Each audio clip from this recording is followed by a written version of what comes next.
Assalamualaikum warahmatullahi taala wabarakatuh dan salam sejahtera. Bersama dengan saya Ustaz Aizuddin Hakim bin Yusof dalam kapsul Nur Ramadan bagi program Ahlan wa Sahlan Ya Ramadan.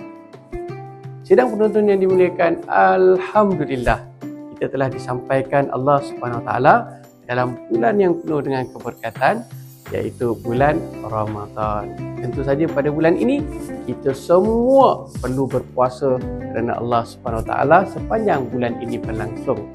Tahukah anda, untuk kita menyempurnakan ibadah puasa ini terdapat dua rukun puasa yang perlu kita berikan perhatian.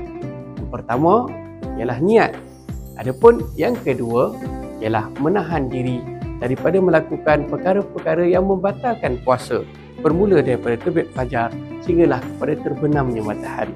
Berkaitan dengan niat, kita perlu memastikan niat kita itu adalah sah supaya ibadah puasa yang kita lakukan itu tidak terbatal.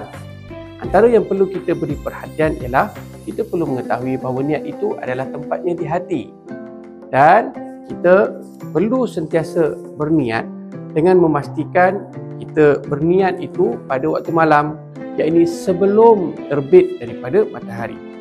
Hal ini disebutkan oleh Nabi SAW, sesiapa yang tidak berniat puasa sebelum terbit fajar maka puasanya tidak sah. Adapun yang kedua, menentukan jenis puasa. Umpamanya kita ingin berpuasa di bulan Ramadan, maka dalam niat kita perlulah ada satu keazaman kita ingin melaksanakan ibadah puasa Ramadan. Adapun rukun yang kedua ialah menahan diri daripada melakukan perkara-perkara yang membatalkan puasa. Umpamanya yang pertama, makan dan minum jika berpuasa. Hal ini menyebabkan terbatalnya puasa jika dilakukan dengan sengaja. Kalau tidak sengaja, maka dimaafkan dan boleh meneruskan puasa tersebut. Yang kedua, muntah dengan sengaja. Muntah yang keluar dengan sengaja menyebabkan puasa seseorang itu akan terbatal. Namun begitu, seandainya seseorang itu muntah bukan dengan sengaja, maka hal tersebut tidak akan membatalkan puasanya. Yang ketiga, bersetubuh dengan sengaja walaupun tidak keluar air mani. Yang keempat, mengeluarkan air mani dengan apa cara sekalipun. Kelima, keluar haid dan juga nifas. Kedua-duanya merupakan keuzuran yang menyebabkan seseorang itu tidak sah untuk melakukan ibadah puasa. Keenam, gila dan pitam sepanjang hari. Ini juga merupakan keuzuran yang menyebabkan seseorang itu tidak layak untuk menggunakan ibadah puasa.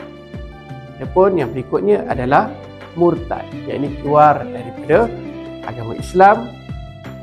Dan terakhir, memasukkan sesuatu benda dalam rongga melalui ruang yang terbuka seperti mulut, telinga, kemaluan dan juga dubur.